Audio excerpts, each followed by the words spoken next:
निजीकरण और व्यवसायीकरण के इस युग में पूंजी सबसे बड़ी ताकत बनकर उभरी है।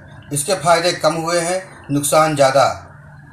पूंजी से तकनीक और आधारभूत ढांचे में क्रांतिकारी सुधार हुए हैं। गांव और कस्बों में पेड़ के नीचे खाट और बदहाल अस्पतालों में इलाज का दौर से अब 7 स्टार होटल नुमा अस्पतालों तक पहुंच गया है। इससे जहां एक ओर इलाज की गुणवत्ता बढ़ी है, वहीं दूसरी ओर खर्चे भी बढ़े हैं। वर्ष 1994 में जब चिकित्सीय पेशेवर को भी उपभोक्ता अधिवक्ता अधिनियम में शामिल कर लिया गया, तब से यह चिकित्सीय पेशा सेवा का माध्यम न होकर एक व्यवसाय बन गया। इसे एक छोटे उदाहरण से समझिए। जब आप ढाबे पर दाल खाते हैं तो लगभग 100 रुपये में मिल जाती है, पर इसी दाल की कीमत स्टार होटलों में 5 गुना से भी ज़्यादा हो जाती है। भारत में ज़्यादातर प्राइवेट अस्पताल, नर्सिंग होम अब एक व्यवसाय हैं और कई बार इनके मालिक डॉक्टर न होकर व्यवसायी ही होते हैं। ऐसे अस्पतालों को बनाने और चलाने में बहुत खर्चा आता है, इसलिए यहाँ इलाज भी महंगा होगा। इन बेतहाशा बढ़े खर्चों का अर्थशास्त्र भी डॉक्टरों से मरीजों के संबंधों का मनोविज्ञान और मानसिकता बदल रहा है। जब मरीज की हालत गंभीर हो और धैर्य और सहनशीलता सबसे ज़्यादा ज़रूरत हो, तब मरीजों और चिकित्सकों के बीच स्थापित मर्यादा और सद्व्यवहार की लक्ष्मण रेखा आसानी से और अक्सर ही ध्वस्त हो जाती है।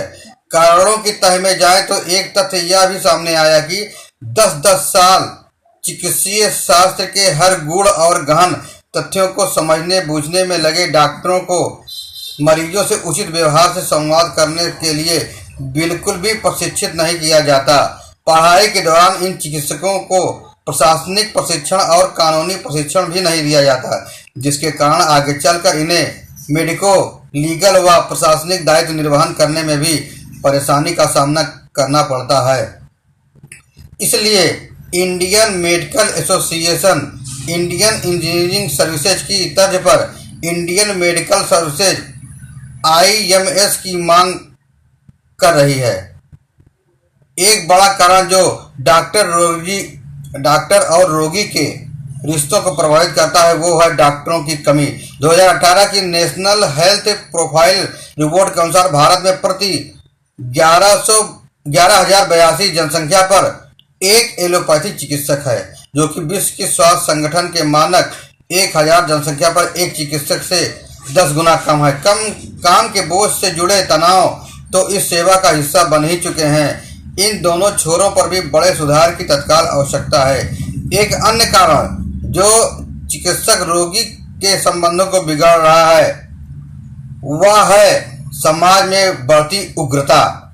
आज रोगी के परिजनों को लगता है कि सिफारिश कराकर, धौंस दिखाकर रोगी का अच्छा उपचार कराया जा सकता है, जैसा कि जीवन के अन्य क्षेत्रों में वे आए दिन करते रहते हैं। इस रोग के कारण चिकित्सक रोगी का उपचार करें या समाज के बढ़ते उग्र स्वरूप से स्वयं की रक्षा करें या अपनी क्लिनिक या अस्पताल के शीशे टूटने से बचाएं, यह भी एक विकराल समस्या कुछ वर्षों से बड़ी तेजी से उभरी है।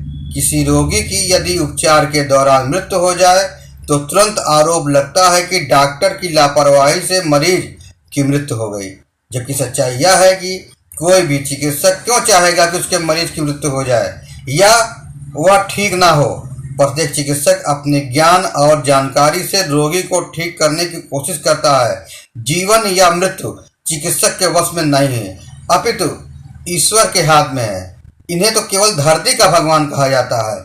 इस बात का ध्यान समाज को सदैव रखना चाहिए। बहरहाल मरीजों और उनके परिजनों को भी अपने रवैये में सकारात्मक परिवर्तन लाना होगा। यही कारण है कि IMA राष्ट्रीय स्तर पर एक नेशनल मेडिकल प्रोटेक्शन एक्ट की भी मांग कर रही है।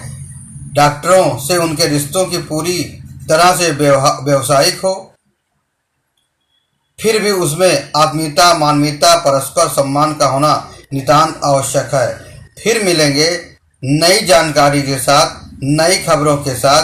तब तक आप स्वस्थ रहें, सुरक्षित रहें। धन्यवाद। मैं Krishna Kumar Kasarjan, chief editor KK7 news से।